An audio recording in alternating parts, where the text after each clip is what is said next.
Hi, I'm Nandi. I'm a licensed midwife, a trained doula, and a mother of 3 based in Sweden. Welcome to my channel. In this video, I'm going to talk about common things that happen after birth, focusing in on baby. So if this is something that you want to learn more about, watch the full video and you will be well prepared for what could happen after baby is born. I will name a couple of things that I see very commonly because I work in a postnatal ward and have for many years, and I will list them in no particular order and try to explain them a little bit, but not super in-depth. So if you want a more in-depth explanation of certain things that I mentioned in this video, leave a comment. I can focus on specific topics more, or go to Google and look up the words if you want to understand it deeper. But this is just kind of to touch on, so you're a little bit prepared on the things that you might encounter once your baby is born. All right, let's jump into it. So one of the things that is quite common is jaundice. In Swedish, jaundice is called gulsot. Jaundice is when baby gets a yellow tint, maybe to the skin, the eye whites. This can make baby very sick if it's not treated when it needs to be treated. In most cases, jaundice is not necessarily doesn't need to be treated, and is also not dangerous. It's a normal function from the body. So what happens is that the baby has a higher level of red blood cells during pregnancy, so when they're a fetus, and these red blood cells need to be broken down of the body once baby is born. The way the baby gets rid of these blood cells is a process in the body, but it poops out this. So one thing that you can do, or some things that you can do that are really important to make sure that your baby doesn't get jaundice in terms so high that it needs to be treated, is have your baby in only a diaper and skin to skin. I have a whole video on skin to skin, so if you want to know more, check it out. I'll leave it in the description box. Have your baby in daylight. So this daylight does not mean direct sunlight. It just means that you don't do what a lot of new parents do, because they want the baby to sleep as much as possible, and the baby reacts when it's light. They pull down the blinds or the curtains and have a very dark room. When there's day, open up the curtains, open up the blinds, make sure that daylight hits the baby, because that helps the baby's body break down these red blood cells and get rid of, it's called bilirubin, the bilirubin that is not needed in the body. If your baby has a high level of this, the baby might need treatment, and then the baby might be in a type of light, blue light. I won't go in depth on that, but just know that they will check it, they'll keep an eye on it. If you think that your baby has a yellow tint to the eyes, the skin, maybe is quite tired and doesn't want to feed and things like that, then bring that to the attention to the hospital staff, and they will run some tests to make sure that your baby is okay. Weight loss. So babies are born a certain weight, and then the first couple of days they usually lose some weight. A percentage of a baby's birth weight, how much baby gets or is allowed to lose before we have to do something, and this percentage is 10%. Depending on when we weigh baby after the initial birth weight, we might catch baby at their lowest point. We might also catch them when they've already started to gain weight again. So the hospital routines around this are quite they vary a lot. So sometimes we do it on day 2, sometimes day 3, sometimes if you have gone home here in Malmö, for an example, they do it when you come back to the hospital, which might be day 5. So you might not catch that lowest dip.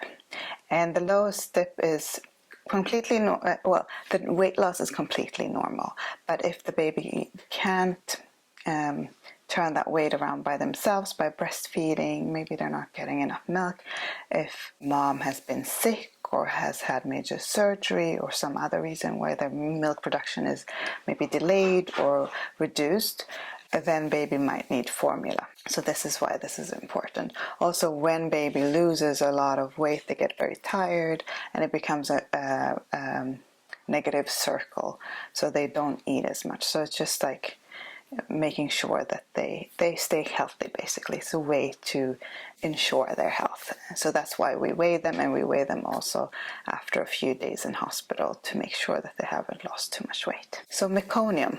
Meconium is baby's initial poop. I almost said first, but it's not. It can be very many poops. So meconium is like thick, a bit slimy, tar-like poop, which is the first couple of poops that the baby will have after they're born. Sometimes they poop during birth, sometimes they poop right after birth as a stress reaction.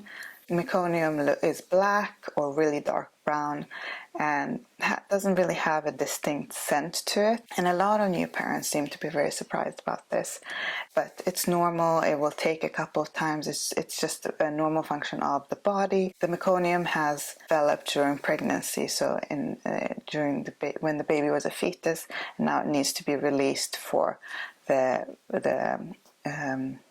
bowels to start moving. They haven't been moving during pregnancy. That's what I was trying to say. So yeah, that's why the meconium is the way it is. It's just been laying there. Little crystals in the pee. So some babies, not all babies, will have pee with a little orange-red streaks, or sometimes you just see a little bit in the diaper, and that might worry some parents because they think that it is blood, but in most cases it's not blood. It is just crystals from the pee. Usually it happens once after birth and it doesn't happen again. So it's good to know that this is just a normal function, but if you're worried and you haven't seen it before, just ask the staff and show the diaper, and they will confirm that this is what it is. But it's totally normal, and it can happen to both boys and girls. Both boys and girls, or male or female babies, can have swollen genitalia after birth, and also swollen breast tissue, which is completely normal, and after a few days the swelling reduces. But it's good to know that it can happen, and it can look it can look painful, but it usually isn't. It's just like something hormonal that happens, and it solves itself. You don't have to worry about it so much. But in connection to that, some baby girls might have something that is similar to menstrual bleeding, or very little, but have a little blood or discharge come out of their vagina. Completely normal. It's also something hormonal. Usually only happens once, or very, very few times, and then usually it doesn't happen again. But if you're worried, bring it to the attention of the hospital staff. But it's good to know that it can happen, so you don't get super scared when you see it. So babies after birth can have a lot of different spots develop in the first few days on their skin. Sometimes it's just scratches, because usually their nails are quite long. But it can be all kind of hormonal spots. They can look like small pimples. They can be on the face. Sometimes they have spots on their bodies. There can be spots that are just red and don't have like a little white head. And they're also hormonal. They can get heat rash if it's warm, so they might have an area with a lot of spots and a lot of redness or like irritation of the skin, depending on maybe if they've been laying in a certain position and gotten very hot. Usually it's close to the mom during breastfeeding, and sometimes it's like on one side, and you can figure out, the baby was laying for many hours like this, and I was sweating and the baby also got hot. So there's a lot of different skin spots that appear, and most of them are normal. But if you're not sure, same thing like with other things, just ask the hospital staff to look at it, and they can determine what is normal, what needs to be checked by a doctor. And the last one that I wanted to highlight, which might be a little odd if you haven't worked in the postnatal ward, but one thing that babies do a lot in the first couple of days is crying. And I wanted to add this to this list, because it's something that I feel like a lot of new parents, especially first-time parents, are not prepared for.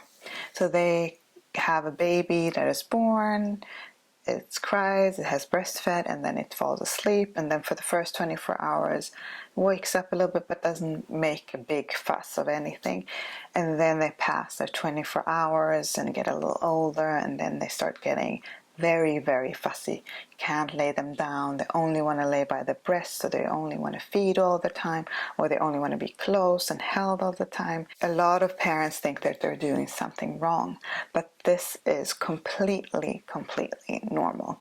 When I have a baby in the postnatal ward that is 2 or 3 days old, that doesn't cry, that doesn't wake up, that is hard to wake up, that's the baby I worry about. The baby crying, I'm not worrying about, as long as the parents, of course, do something when the baby is crying. So if they hold the baby, offer the breast, or they offer food, then I'm not worried, because that's just a normal day 2, day 3, that they are very fussy. So sometimes it's like you can't even go to the bathroom. You can't put your baby down for seconds because they cry right away. It's normal, because baby has been in this tight space, held and heard all these sounds and felt safe for 9 months, and then now it's out in the world, and its instincts say, I need to be close to where the food is, I need to be close where I can hear the heartbeat.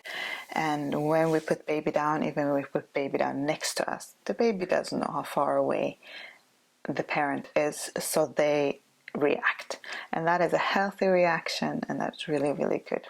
What calms baby down is a lot of skin to skin care. Like I said, I have a video on that, and I recommend it all the time in the postnatal ward. It's such an easy way to keep your baby calm and safe, and for the baby to be able to sleep and not have like a stress reaction. But of course, you have to go to the bathroom, and you have to be able to shower, and you have to eat. So it's going to be times when baby cries, and that's normal. You're not doing a bad job. It's the baby just doing what it's programmed to do, to alert you as a parent to go, okay, hello, I'm here, you need to take care of me, don't forget about me. So don't worry if your baby cries a lot the first couple of days. That usually slows down after a few days, and baby should sleep more when they have adapted more to the new way of life. I also have a video on the 4th trimester, which I think is a really good complement to this part of this video. So I'll link that in the description box below as well, and I hope that you'll watch that as well to get a little deeper knowledge on why the baby cries so much. Okay, that was my video on things that you can expect the first couple of days with your newborn baby. What did I miss? I worked in the postnatal ward so long now that some things are so normal to me that I don't think about them anymore. So when I sat down to write this list, I was like, oh, but what are the things that I see all the time? So I might have missed something. If I missed it, please leave it in the comments below, and check out the other videos that I recommend as well in connection to this video. And I'll do a part 2 focusing on the parent who has given birth. I hope you subscribe to my channel, and that I will see you in my next video. Okay, hej då!